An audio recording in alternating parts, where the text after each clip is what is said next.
Uma boa noite a todos.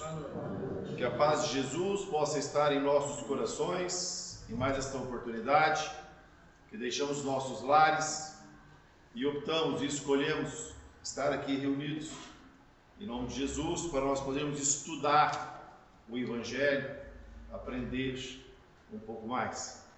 Então, desde já, uma boa noite para todos que estão aqui e os internautas também que vão nos acompanhar, que estão nos acompanhando, independente do horário, mas que todos nós possamos nesse instante abrir a nossa mente, abrir o nosso coração, nos tornarmos receptivos, uma boa vibração, para que as lições da noite realmente possam vir de encontro às nossas necessidades, que possa despertar e nos fortalecer, para que nós possamos cada vez mais escolher melhor os nossos caminhos.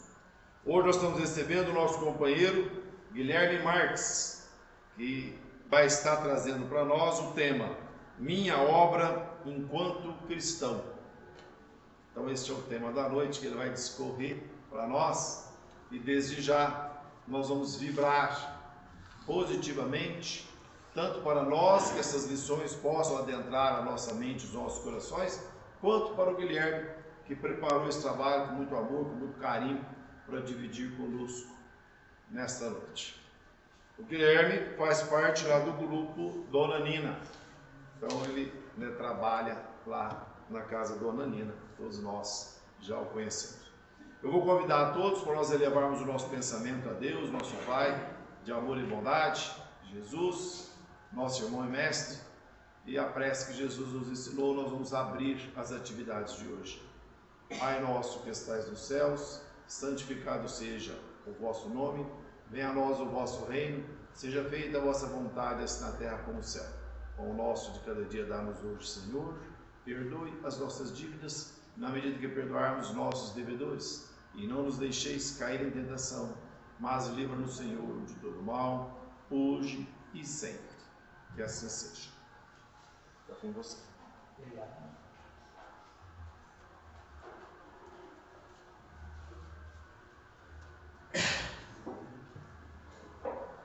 Bom, boa noite a todos. Muito bom estar aqui novamente.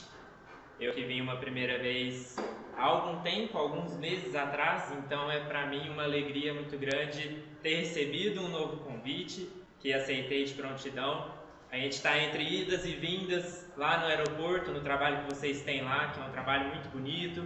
Então, entre idas e vindas, a gente vai um pouquinho lá, a gente vem um pouquinho aqui, e com isso a gente vai fazendo algumas amizades, vai tornando alguns rostos um pouquinho mais familiares. Então, para nós é uma alegria muito imensa, para mim, para minha esposa, Ana Júlia, que também está aqui. Então, a gente fica muito feliz com o convite.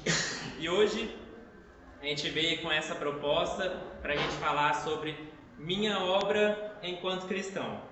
E aqui no começo eu já quero esclarecer, não é minha enquanto Guilherme. Não vou aqui falar sobre a minha trajetória, mas é para que cada um pense qual que é a minha obra enquanto cristão. Principalmente quando a gente pensa na seguinte ideia: o que devo fazer se eu quero ser um cristão? Todos nós que estamos aqui nessa casa espírita nos propusemos então a conhecer um pouquinho mais sobre o trabalho de Jesus, sobre as lições e os exemplos que ele nos deixou. Então, dessa forma, digo a vocês estão sendo cristãos, mas não basta dizermos que somos cristãos. Então vamos tentar entender um pouquinho melhor o que é essa nossa obra enquanto cristão. E aí, para a gente começar, eu queria dizer que eu não sou um médium ostensivo, então eu não tenho essa mediunidade ostensiva. A gente sabe que todos nós temos, em certo grau, um pouquinho de mediunidade. Então a gente para pensar. A gente tem a mediunidade, por exemplo, da intuição. Essa, acredito que eu tenho um pouco. Então, quando eu estou aqui falando com vocês, 99% não é meu. Eu só transmito. Vou fazer assim, vou dar uma moralzinha para mim também. uns 95 não é meu. Então a gente passa um pouquinho, a gente sente e aí a gente vai passando. Mas se a gente tivesse algum médium ostensivo aqui, uma mediunidade vidente, então a gente poderia perceber que essa casa está cheia. Mas esse médium nos diria que ela pode estar mais cheia do que a gente pensa. Então, às vezes, a realidade que a gente percebe com os nossos olhos da matéria pode não ser 100% da realidade. A gente, então, tem uma possibilidade de uma outra realidade. Quando a gente lembra do Evangelho, a gente tem uma conversa de Jesus com Nicodemos. No Evangelho de João, no capítulo 3, ele relata então essa conversa de Jesus com Nicodemos. E nessa conversa, Jesus fala para Nicodemos: em verdade eu te digo, ninguém pode ver o reino dos céus se não nascer de novo. E aí Nicodemos era aquele fariseu, então ele era um homem da lei, conhecedor da lei mosaica. Mas ainda assim, para ele, aquilo não fez sentido nenhum. Ele não tinha essa visão, esse lado espiritual muito bem aflorado. Então, para ele pensava assim: pode uma pessoa voltar ao ventre da mãe? Como isso é possível? E aí, então, Jesus fala para ele: você é doutor da lei e você não entende essas coisas? E aí, então, Jesus, para mostrar um pouquinho desse lado espiritual, fala para ele: escuta isso. E ele fala assim: o quê? O vento? E aí Jesus fala: sim. O vento sopra, você não sabe de onde ele vem, você não sabe para onde ele vai, você não pode ver o vento, mas você consegue sentir os efeitos dele. Assim é com o Espírito. Você não pode vê-lo, você não pode tocá-lo, senti-lo, mas você pode reconhecer os efeitos dele. Dessa forma, a gente diz então que não é simplesmente aquilo que a gente vê que de fato é a realidade. Quando a gente para pensar também lá no Alto da Fé de Barcelona, quando aquele episódio em que todo mundo já deve se lembrar, em que lá em Barcelona, em 1861, Kardec envia alguns livros para a Espanha, mas eles são retidos na alfândega. Então eles ficam parados lá, independente se eles estavam todos legais. Foi uma exportação todas legais, com os documentos e tudo mais. Ficaram retidos. E aí então o bispo de Barcelona, que era a grande autoridade religiosa ali da época, mandou queimá-los. Queime estes livros. E aí a gente, num primeiro momento, fica chocado, né? Porque essa atitude é uma atitude que choca. A gente lembra muito da Inquisição. Essas ações, essas atitudes que não fazem mais sentido na nossa época. Queimar livros não fazia sentido para Kardec também naquele momento. E aí ele recebe então, e a gente tem isso registrado lá na Revista Espírita de novembro de 1861, uma mensagem do Espírito Saint Dominique, que aí ele mesmo diz: olha, essa queima dos livros pode até, num primeiro momento, ter parecido algo impactante, algo que seria um golpe para o Espiritismo, e algo que talvez teria o intuito ali, né, de destruir o Espiritismo, fazer com que ele não se propagasse. Mas fique calmo, nós inspiramos esta ação. O Espírito, ele diz, nós estávamos ali inspirando aquela ação. Por quê? Muitas das vezes é necessário atitudes de choque. Realmente um balanção para a gente perceber e chamar atenção para aquela causa que era muito importante naquela época. Então, por mais que os bispos de Barcelona quisessem ali frear o Espiritismo ou então pôr um fim a ele, essa era a intenção deles naquele ato, a verdade qual foi? Aquilo ali só ajudou a propagar ainda mais o Espiritismo. Porque parem para pensar. Quando a gente tem algo que está sendo queimado ou algo que está sendo escondido da gente, é porque tem alguma relevância ali, tem alguma importância. Então, a mídia da época foi dando mais e mais atenção ao espiritismo, e aquilo os espíritos sabiam que iria então ajudar na propagação do espiritismo. Ou seja, a gente pode muitas das vezes olhar algo e entender que aquilo não é 100% da realidade.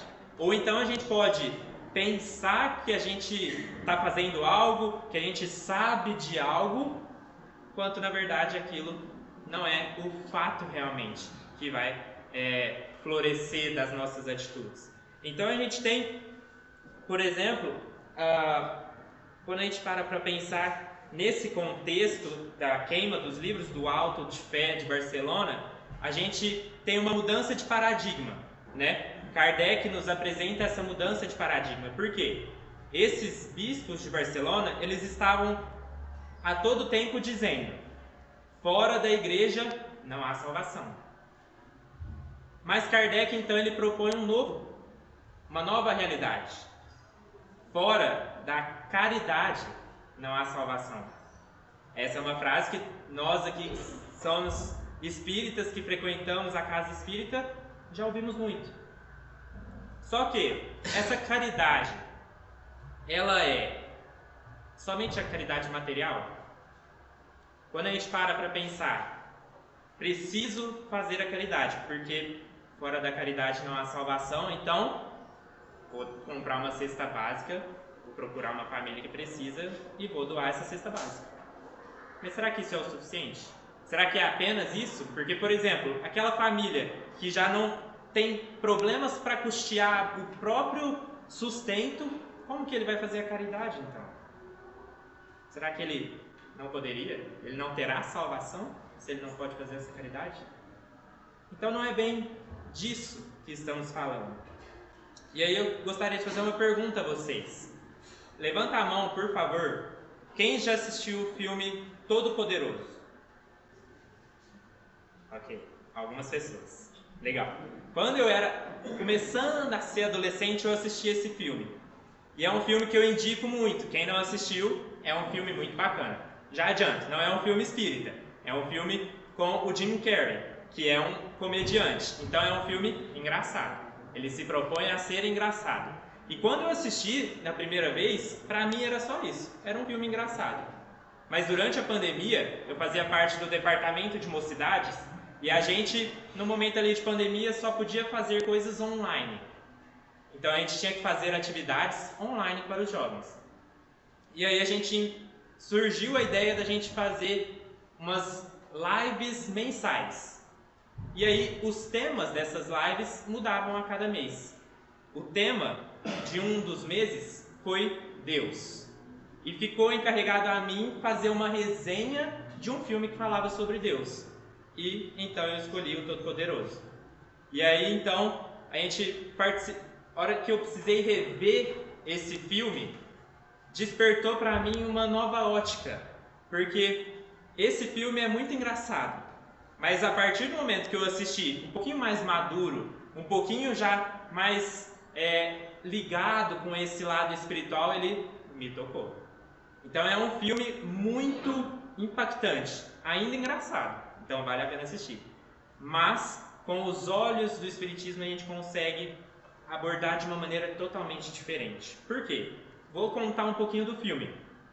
O Bruce, que é o personagem do Jim Carrey, ele reclama muito com Deus. Fala: Deus, você não me ajuda em nada, eu estou muito satisfeito, meu trabalho é muito ruim e nada, você não me ajuda em nada.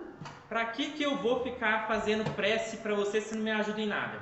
E aí chega um momento que Deus então chama ele para uma reunião, uma entrevista de emprego. E aí ele vai para essa entrevista de emprego e ele fala assim: você quer um emprego? Então tá, vou te dar o meu. E aí o Bruce, então, depois daquele dia, ele começa a ter todos os poderes que Deus tem. E aí, todo poderoso Bruce faz o quê? Troca de carro, arruma umas roupas melhores, ele faz com que o cachorro dele faça as vontades dele. E quando a gente tem todos os poderes de Deus, será que é isso que ele espera da gente?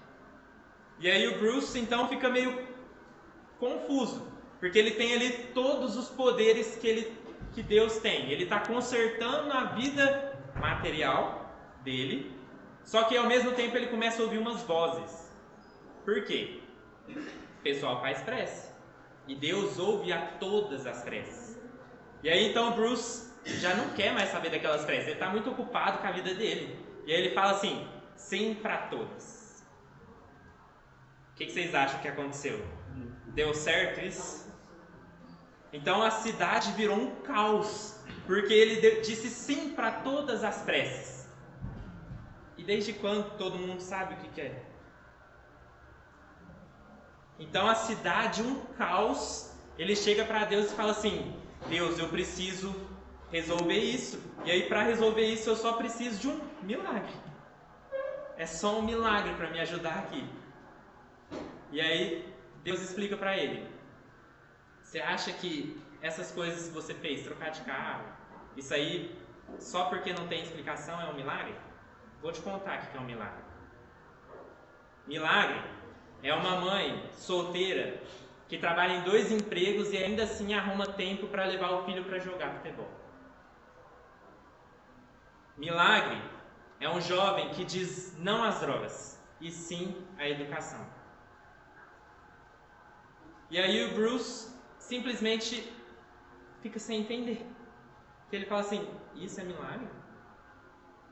E aí a gente lembra na questão, no Livro dos Espíritos, a questão 886. No Livro dos Espíritos, o Kardec pergunta então para os espíritos: como que é a caridade, o verdadeiro sentido da caridade conforme entendia Jesus? Porque lembra, caridade, será que é só material? Então Kardec foi direto ali na fonte, nos espíritos, para entender como entendia Jesus. E aí os espíritos respondem para Kardec, né? O BIP, que a gente normalmente conhece: benevolência para com todos, indulgência para com as imperfeições alheias e o perdão das ofensas. Essa é a caridade conforme entendia Jesus. E aí então o Bruce, apesar deste não ser um filme espírita, apesar disso não ser um filme religioso, ele compreende essa mensagem. Então, se milagre não são aquelas coisas efeitas mágicas, inexplicáveis, mas sim aquela mãe, aquele estudante, ele passou então, e aí no filme mostra as cenas, né? Ele passa a começar a ajudar uma pessoa que estragou o carro, ele ajuda a empurrar o carro. Ele leva o cachorro dele no veterinário. Ele faz um monte de coisas que a gente diria que é mundana, simples. E aí então Jesus fala assim, Deus fala para ele assim: você quer um milagre? Seja um milagre. E ele então entende isso. E aí normalmente a gente pensa: o que é esse ser um milagre? Porque é igual no filme, ele para pensar e fala assim: eu preciso ter todos os poderes de Deus para poder resolver a minha vida. E no final ele percebe que não precisava de poder nenhum. Tudo aquilo que ele fazia, que era considerado um milagre, ele fazia com as forças que ele mesmo tinha, com o poder que ele mesmo tinha. E aí a gente pensa então, no Livro dos Espíritos, Kardec pergunta na questão 909 para os espíritos: o homem sempre poderia vencer suas más inclinações pelos seus esforços? A dizer, o homem tem essa capacidade de superar as suas próprias dificuldades? E aí os espíritos respondem para ele então: sim, e algumas vezes com poucos esforços. O que lhe falta é vontade. E quão pouco de vocês fazem esses esforços. Então, normalmente, o que a gente precisa é de um pouco. Mas, quão pouco nós fazemos? A gente lembra que no Evangelho de Mateus, a gente tem a passagem no capítulo 7, versículo 13 e 14. E aí Kardec traz isso no Evangelho segundo o Espiritismo também. em que Mateus relata aquela passagem que Jesus fala sobre a porta estreita. E aí Mateus fala assim: entrem pela porta estreita, pois larga é a porta e amplo o caminho que leva à perdição, e são muitos que entram por ela. Como é estreita a porta e apertado o caminho que leva à vida, são poucos que a encontram. Então, para a gente entrar a porta estreita, para a gente percorrer o caminho estreito, normalmente isso significa que a gente vai ter que fazer um esforço, a gente vai ter um leve desconforto para passar por aquela porta estreita, por aquele caminho estreito. Quantos de nós querem desconforto? Quantos de nós aceitam um pouquinho de sofrimento sequer? Então, a gente vê, inclusive no Evangelho de Lucas, ele diz assim, ele relata a mesma passagem da porta estreita, mas ele adiciona um verbo, porfiai. Então Lucas ele diz, porfiai por entrar pela porta estreita. E aí eu não sei vocês, mas eu tive que olhar porfiai no dicionário, porque eu não tinha ideia do que era porfiai. E porfiai, então, significa esforçar, travar uma batalha, uma verdadeira guerra. Então é esse esforço de guerrear. E aí a gente lembra, quando Paulo de Tarso escreveu aos Coríntios que ele combateu o bom combate, a gente pensa, é o combate dos romanos? É o combate dos fariseus? Não. Paulo então nos fala sobre o combate a si mesmo, as nossas más tendências, e o quão difícil é nós combatermos as nossas más tendências. Muitas das vezes a gente tem essas más tendências que nós carregamos de séculos, milênios de outras vidas. Para nós nos desfazermos disso tudo, requer um esforço, requer uma batalha, uma guerra, requer que a gente porfie. Inclusive, no livro Paulo e Estevão, o apóstolo Paulo ele fala que o evangelista que vem a ser o evangelista Marcos, ele está ali trabalhando com Paulo entre as peregrinações que Paulo fez. E aí a gente lembra, esse trabalho que Paulo fazia era simples, era fácil? Não. Muito menos para um jovem Marcos, que depois viria a ser o evangelista, mas naquele momento era apenas um jovem. E Marcos sofria então as tentações do cansaço, as tentações de querer fazer alguma outra coisa que não aqueles trabalhos que eram extremamente exaustivos. E aí, no meio de tanto trabalho, Barnabé, que é o seu tio, está preocupado com ele. Fala assim, não sei o que vai virar desse Marcos. Ele não tá muito animado não. E aí Paulo fala assim, deixa ele trabalhar. Porque o trabalho no bem é a muralha contra as tentações. Então, se o trabalho no bem é a muralha contra as tentações, todas as vezes que nós estamos ali buscando fazer algo positivo, trabalhando no bem, por mais cansativo que seja, aquilo é algo que vai nos livrar daquelas tentações. Lembra quando seus avós provavelmente diziam para vocês, mente vazia? Exatamente. Então é nesse sentido. A pessoa que está ali preocupada em trabalhar pelo bem, a pessoa que está trabalhando, ela não tem tempo para poder sofrer essas tentações, para lembrar das suas más tendências. Então, que a gente possa buscar cada vez mais trabalhar no bem, de modo a buscar revisitar essas novas experiências e bloquear então as tentações. E ainda, conversando sobre a senda estreita, eu me lembro de um exemplo de um colega meu que me contou uma história. No começo de sua carreira, ele estava ali empolgado com o trabalho, e aí ele tinha dentro dele, sempre carregou dentro dele, aquela vontade de fazer algo bom, o correto, simplesmente. Então, muitas das vezes, isso foi difícil para ele ali no trabalho. Ele trabalhava como não sei ao certo explicar, mas a pessoa que trabalha com comunicações, telecomunicações. Então ele meio que instalava ali aqueles pontos de comunicações na cidade. E às vezes ele fazia as rotas. Então, por exemplo, muitas das vezes ele repetia as rotas, inclusive com os seus colegas. Então, por exemplo, uma rota que ele fez de 5 quilômetros, ele precisava voltar para a empresa e anotar ali. A rota foi 5 quilômetros. Porque ele recebia pela quilometragem que ele caminhava, ele andava, né? E aí os amigos dele faziam a mesma rota e aquela rota voltava às vezes com 7 quilômetros, 8 quilômetros. E aí eles começavam a implicar com ele, falavam assim, coloca um pouco mais de quilômetro aí. Eles não sabem o caminho que a gente faz. Coloca aí. Você está atrapalhando o nosso esquema, vamos dizer assim. E aí ele me contou que ele ficou meio deixado de lado, abandonado na empresa. As pessoas marcavam as festas, saíam para fazer o almoço, falavam assim, vamos, pulava ele. Simplesmente porque ele não aceitava aquelas coisas que aos olhos de todo mundo ali parecia normal. E lembrando então da porta estreita, é justamente disso que fala Jesus quando a gente lembra do caminho estreito, da porta estreita. Porque esse caminho não é o escolhido pela maioria das pessoas.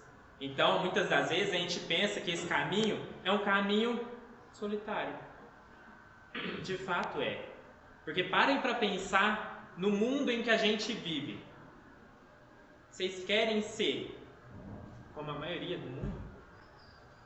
As escolhas que a maioria das pessoas no mundo fazem são as melhores escolhas? Muitas das vezes não. Na maioria das vezes não. Então, a gente tem que porfiar para a gente então ser esse diferente. Por quê? É uma história meio triste se a gente parar para pensar desse meu colega. Ele ficava sozinho. Mas a vida se encarregou de, no final das contas, mostrar para ele quem que eram os verdadeiros amigos. As verdadeiras companhias. Então, embora fossem poucos aqueles colegas que também pensavam como ele e que se recusavam a fazer o errado, acabaram se juntando. Então, no fim das contas, o igual atrai o igual. Quem que a gente está buscando atrair na nossa vida? E aí, então, a gente pensa no que é de fato ser cristão. E a gente lembra do Evangelho segundo o Espiritismo, em que Kardec, no capítulo 18, nos traz a parábola da festa de núpcias. E aqui a gente não vai adentrar muito na parábola, porque dá para fazer um estudo, uma palestra somente dessa parábola, mas só recordando. Jesus então compara o reino dos céus a essa festa de núpcias. É um lugar alegre, onde, lembrando, o capítulo se chama Muitos Chamados e Poucos Escolhidos. Então essa festa, esse reino dos céus, é algo para o qual muitos serão chamados. E aí a gente lembra que primeiro foram chamados alguns habitantes daquela cidade, os mais preparados, vamos dizer assim. E eles recusaram o convite do rei para ir à festa de núpcias.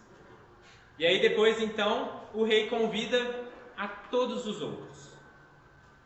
E aí quando as pessoas vão para a festa está cheia. O rei está caminhando pela festa e aí ele encontra uma pessoa que não está com a roupa nupcial. E aqui a gente tem que lembrar, a parábola foi escrita há mais de 2000 anos atrás. Mas a gente pode parar um pouquinho, para olhar com os olhos daquela época. Então se a gente parar para pensar naquela época, a gente consegue mais ou menos traduzir o que a parábola está nos dizendo. Uma festa de núpcias é um casamento. Parem para pensar. Vocês iriam a um casamento de regata, bermuda, chinelo? Provavelmente as pessoas iriam te olhar meio estranho. Porque, de fato, até hoje, a gente tem algumas convenções sociais que nos fazem a nos vestirmos apropriadamente, a nos prepararmos também apropriadamente. Parem para pensar, por exemplo, numa reunião de trabalho. Como que você vai para a reunião de trabalho e aí você nem sabe o assunto da reunião? Você vai totalmente despreparado. Então a gente tem certas ocasiões que a gente precisa se preparar. A gente precisa vestir aquela roupa nupcial para ir à festa de núpcias. E aí então o rei, passando pela festa, encontra essa pessoa que não está vestida apropriadamente. E aí então ele manda os guardas retirarem essa pessoa. E a gente acha estranho, né? Jesus falando assim, nossa, retirou a pessoa, porque a gente pensa, Jesus é acolhedor. Ele recebe todo mundo. Mas a gente está falando de parábolas. Então a gente não deve fazer aqui uma interpretação literal. O que é essa pessoa que foi para a festa de núpcias sem as roupas nupciais? Quando a gente para pensar que a festa é o reino dos céus, então, a gente percebe que muitos serão chamados. Então, para ir ao reino dos céus, basta querer. Mas para permanecer no reino dos céus, basta querer. Eu quero muito, mas eu fiz tudo errado na minha vida. Eu maltratei, eu odiei, eu assassinei, mas eu quero ficar lá no reino dos céus. É assim que funciona? Não necessariamente. Então a gente percebe que essa pessoa que não está vestida com as roupas nupciais, na verdade é uma pessoa que não se preparou o coração. Não preparou o seu coração. Não vestiu o seu coração com aquelas virtudes que normalmente a gente pensa de um bom cristão. Ele não amou, ele não foi caridoso. Lembra o que é a caridade? Ele não teve benevolência nenhuma. Ele não foi indulgente com ninguém. E perdão, não perdoou de maneira nenhuma. Essa pessoa vai permanecer na festa? Vai permanecer no reino dos céus? Ou ele vai ter que voltar para ter uma nova oportunidade? E aí a gente fala de reencarnação. Uma nova oportunidade. Então a gente vê que muitos serão chamados e poucos os escolhidos. A gente vê que a mensagem de Jesus ela alcança a muitos. Mas será que todos abraçam essa mensagem? Abraçam essa ideia? Porque a gente para pensar. E aí a gente lembra de algo que o Haroldo tem uma palestra e nos conta disso. Também no livro do Sermão do Monte. Ele fala muito de Gandhi. E Gandhi, não sei se vocês lembram, mas ele era hindu. Não era cristão. E aí o Haroldo conta então da passagem em que o Gandhi estava andando pela rua e aí do nada aparece um soldado britânico e dá um soco no Gandhi. O Gandhi cai no chão, porque mirradinho, né? Não violência. Gandhi então cai no chão. Mas ele então se levanta.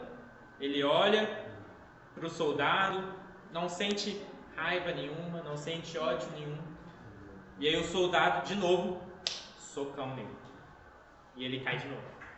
E aí naquele momento em que as pessoas já começaram ali a fazer um alvoroço, né? Porque olha a injustiça que está acontecendo naquele momento. E aí o soldado olha para ele e fala assim: por que você não revida? Você é um covarde. Por que você não revida? Quem te ensinou a ser covarde assim? E aí Gandhi olha para ele e fala assim: esse moço que está no crucifixo que você carrega. Então aquele soldado britânico carregava um crucifixo com Jesus no peito. Mas naquele momento, naquele episódio, quem foi mais cristão? Gandhi era hindu. O soldado era cristão. Mas quem viveu mais aqueles ensinamentos? E aí é interessante que o Haroldo conta um outro episódio. Ele fala assim: teve uma vez que teve uma conferência de todas as religiões na Índia. E aí, uma pessoa sabichona, metida espertona, falou assim: vou provocar o Gandhi. Essa pessoa era cristã.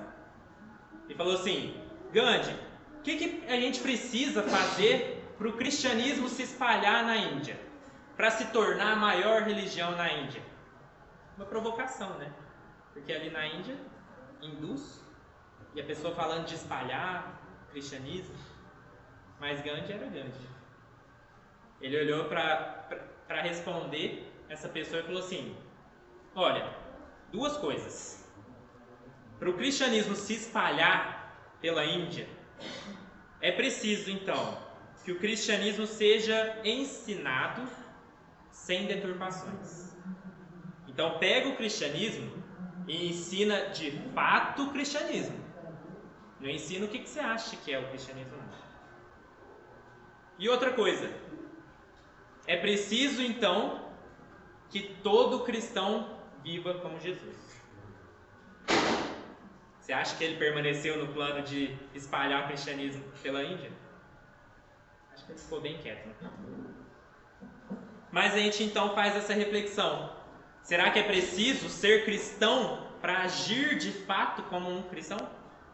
A gente vê que aquelas lições de Jesus, muitas das vezes, elas são universais. Tanto é que Gandhi mesmo disse, o Haroldo nos traz no livro, ele diz que o Gandhi falou que se todos os livros, lembra do Auto de Fé de Barcelona? Que queimaram os livros? O Gandhi, não se referindo a isso, mas falando nesse sentido, fala assim: se todos os livros do mundo fossem queimados e se perdesse por qualquer outro motivo, mas o Sermão do Monte permanecesse, então nada se perdeu. Isso é o que a gente fala. Então a gente vê que não basta a gente se dizer cristão para então sermos cristãos. Temos que cada vez mais buscar viver o que a gente estuda, principalmente aqui na Casa Espírita, viver todos aqueles ensinamentos que Jesus nos traz no Evangelho, para que a gente então busque cada vez mais viver como cristãos. E aí a gente traz alguns exemplos de grandes obras cristãs, porque normalmente a gente para pensar aí, vamos pensar num contexto aqui espírita, a gente pensa nas grandes obras cristãs e a gente lembra Chico, a gente lembra Madre Teresa, a gente lembra do Divaldo com a Mansão do Caminho, e a gente fala assim, todas essas obras são meio grandes, né? Que obras eles fizeram, que obras eles realizaram para a humanidade. E será que é preciso que a gente então faça essas obras? As únicas obras, enquanto cristãos, que nós podemos fazer são estas, dessa magnitude, desse alcance de pessoas? E aí aqui a gente então traz dois exemplos. No livro Renúncia, Emmanuel traz a história de Alcione. E de novo, é um livro muito bom, recomendo inclusive. Tem até radionovela. Eu e a Ana Júlia de vez em quando tá lavando louça, a gente põe a radionovela no YouTube para ouvir, porque é uma história muito boa. Mas resumindo, a história de Alcione, então, no começo do livro, ele mostra que Alcione está no plano espiritual da constelação de Sírius. E aí a gente sabe que essa constelação de Sírius é uma constelação para espíritos elevados. São espíritos que já não precisam mais vir para a Terra, mas Alcione, que ainda tem alguns familiares de outras existências por aqui, pede para que ela volte. Esse espírito, então, muito evoluído, volta e reencarna na Terra. E aí a gente vê que ela passa por muitas dificuldades, ela tem que trabalhar na casa do pai dela, sem o pai dela saber que é ela passa fome, ela tem que trabalhar, sustentar a irmã, o irmão, a mãe doente, e ela que cuida, muitas dificuldades, mas em nenhum momento ela fraqueja. Ela é aquele espírito sólido. E aí a gente vê que quando ela desencarna, no final do livro, ela vai direto para Sírius, como um espírito muito iluminado. E quem aqui ouviu de Alcione em algum lugar que não seja no livro Renúncia? Ninguém ficou sabendo. Ninguém sabia a história dela. Se não fosse o Emmanuel nos trazendo esse livro, ninguém saberia a história de Alcione. E aí a gente lembra, quando o André Luiz desencarnou, ele era médico. Quando ele chega no plano espiritual, ele quer ser médico. Que ele fala assim, não, eu fui médico na Terra. Eu sou muito importante, eu tinha um título, eu estudei muito. Eu quero então ser médico aqui. E aí a gente lembra qual foi a situação do André Luiz quando ele desencarnou. Ele se encontrou numa situação muito diferente do que ele acreditava que seria. Mas, em contraponto, a mãe dele era um espírito que morava nas esferas superiores. Era um espírito evoluído. E a mãe de André Luiz foi o quê? Aqui enquanto encarnada? Uma dona de casa. Então lembra? No começo da palestra eu falei, muitas das vezes a gente olha as coisas achando entender a realidade. Mas na verdade, a realidade pode ter um pouquinho de além. Muitas das vezes a gente faz algumas coisas, a gente interpreta algumas coisas aqui, mas essa não é a melhor interpretação quando a gente olha com os olhos do Espírito. Aos olhos do Espírito, pode ser justamente o contrário. E aí aqui, além do exemplo de Alcione, eu gostaria de trazer um outro para a gente exemplificar um pouquinho disso. Normalmente, quando a gente pensa no Evangelho, a gente vê muitos exemplos de homens que, embora muito evoluídos agora, num primeiro momento, ao tentar ali auxiliar, acompanhar, seguir Jesus, fracassaram, ou fraquejaram, para dizer o mínimo. O exemplo de Pedro. Simão Pedro, a rocha para Jesus, naquele momento ali da crucificação, negou Jesus. 3 vezes, né? Então a gente vê, e aí, se não fosse Emmanuel também, talvez a gente não teria esse olhar para José da Galileia. E aí aqui eu vou pedir a permissão para vocês, a licença, para que eu possa ler a mensagem de Emmanuel, para que a gente não perca nenhuma dessas palavras que ele traz. Ele fala assim, sobre José da Galileia. Em geral, quando nos referimos aos vultos masculinos que se movimentam na tela gloriosa da missão de Jesus, atendemos para a precariedade dos seus companheiros, fixando quase sempre somente os derradeiros quadros de sua passagem no mundo. É preciso, porém, observar que, a par de beneficiários ingratos, de ouvintes indiferentes, de perseguidores cruéis e discípulos vacilantes, houve um homem integral, que atendeu a Jesus, hipotecando-lhe o coração sem mácula e a consciência pura, José da Galileia. Foi um homem tão profundamente espiritual que seu vulto sublime escapa às análises limitadas de quem não pode prescindir do material humano para um serviço de definições. Então a gente não tem historiografia quase que nenhuma. No Evangelho, se vocês verem, tem pouquíssimas passagens sobre José da Galileia. Mas o Emmanuel nos conta que ele foi um homem integral. Naquele momento em que Jesus precisava, lembra? Teve um momento que Maria e Jesus bebê foi confiado a este homem. Se esse homem fracassasse, o que seria do cristianismo? Então, muito pouco a gente sabe sobre José da Galileia, mas olha a magnitude da sua obra. O que eu quero dizer com esses 2 exemplos? Muitas das vezes a gente olha para esses grandes expoentes do Espiritismo, grandes expoentes do cristianismo, e olha essas obras magnânimas, que atingiram milhares, sequer milhões de pessoas. E a gente pensa assim, o que eu posso fazer? Não sei vocês, mas eu falo assim, o que eu vou fazer? Eu posso fazer alguma coisa? Olha as obras que esse pessoal fez, o que eu posso fazer em comparação a eles? O que eu tenho a trazer?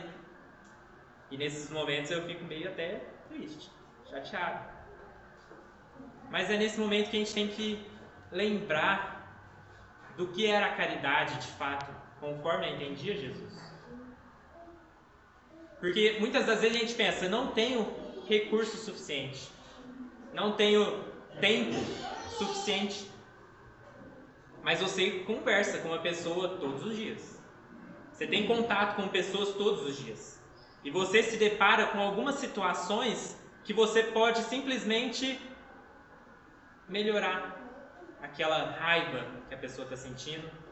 Você pode frear aquele ódio que a pessoa está sentindo. Simplesmente uma palavra, às vezes. Eu lembro de uma passagem de um episódio que conta os amigos do Chico que estavam ali numa reunião e aí eles contam que chegou uma mãe que estava ali em prantos, que ela foi dar o relato dela e falou: meu marido morreu num acidente e com ele morreu meus filhos, morreu meu sogro, minha sogra, todos eles pereceram nesse acidente e eu não sei o que fazer. Se coloquem no lugar tentem se colocar no lugar dessa mulher, a dor que ela sentia. E agora coloquem-se no lugar do Chico. O que vocês falariam para essa mulher? Para aliviar ali aquela dor que ela estava sentindo. Não tem fala. Não há palavras. Não tem nenhuma. Você vai chegar para ela e falar assim: tudo é causa e efeito, né? Kardec nos ensina que causa e efeito. E aí então, Chico levanta do lugar que ele estava e simplesmente dá um abraço na mulher. E aí, os amigos do Chico contam que a mulher ali, ela permaneceu chorando. Porque a dor permanece. Mas naquele momento, o Chico então retirou o desespero. Eles viram que a mulher saiu um pouco mais leve daquele momento. E quem de nós aqui, no dia a dia, não pode dar um abraço? Às vezes é algo muito simples. E aí então, lembrando, o título dessa palestra é Minha Obra Enquanto Cristão. Nós vemos carregando diversas bagagens, diversas más tendências com a gente. Lembra quão difícil é superar aquelas tentações? Naquele momento em que você vê um carro parado na rua, mas você está com pressa para ir para o trabalho. O quão difícil é deixar de lado aquela sua pressa e parar para ajudar a empurrar aquele carro. É muito difícil a gente superar essas más tendências. Então, a gente não pode pensar lá na frente, pular etapas e pensar nas obras como Chico e Divaldo e Madre Teresa fez, porque nós ainda precisamos resolver as pequenas coisas. Então, a obra que nós convidamos aqui vocês a fazer era uma obra parecida com uma escultura que a gente tem que se chama Self-Made Man. Esse Self-Made Man é uma escultura em que o homem esculpe a sua própria forma. Então, quando a gente fala no Espiritismo sobre a reforma íntima, é disso que estamos falando. Então, muitas das vezes a gente pensa: eu, enquanto espírito, preciso fazer uma obra magnânima, preciso ajudar muitas pessoas. Eu os convido a fazer diferente. Vamos fazer então essa reforma íntima. Vamos esculpir esse bom cristão que mora dentro da gente. Ele já está aqui. A gente só precisa então se livrar dessas más tendências, dessas más inclinações e deixar de lado toda a bagagem que a gente traz conosco. Eu lembro que no filme do Chico fala disso, uma fala que o Emmanuel disse ao Chico. Ele diz assim: ninguém pode voltar atrás e fazer um novo começo, mas todo mundo pode começar agora a fazer um novo fim. Então, esta é a frase que a gente convida vocês a fazerem. Vamos olhar para dentro de nós mesmos para que a gente possa, então, começar a visualizar aquela bela escultura, aquele cristão e aquelas obras magnânimas que a gente ainda tem a fazer. A começar pelo pouquinho, a começar por aqueles pequenos pedaços de mármore que a gente vai se livrando, para então que um dia a gente possa chegar a conquistar de pouquinho em pouquinho as nossas obras enquanto cristãos. Que Jesus possa iluminar os nossos corações e que Deus abençoe a todos. Muito obrigado.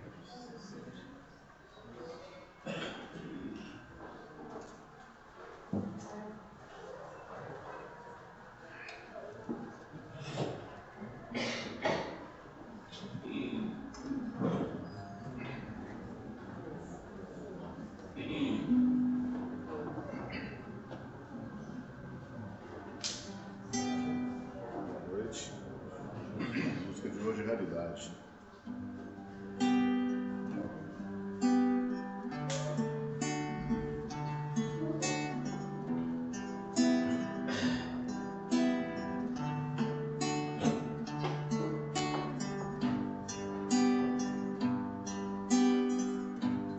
Não consigo ir além do teu olhar.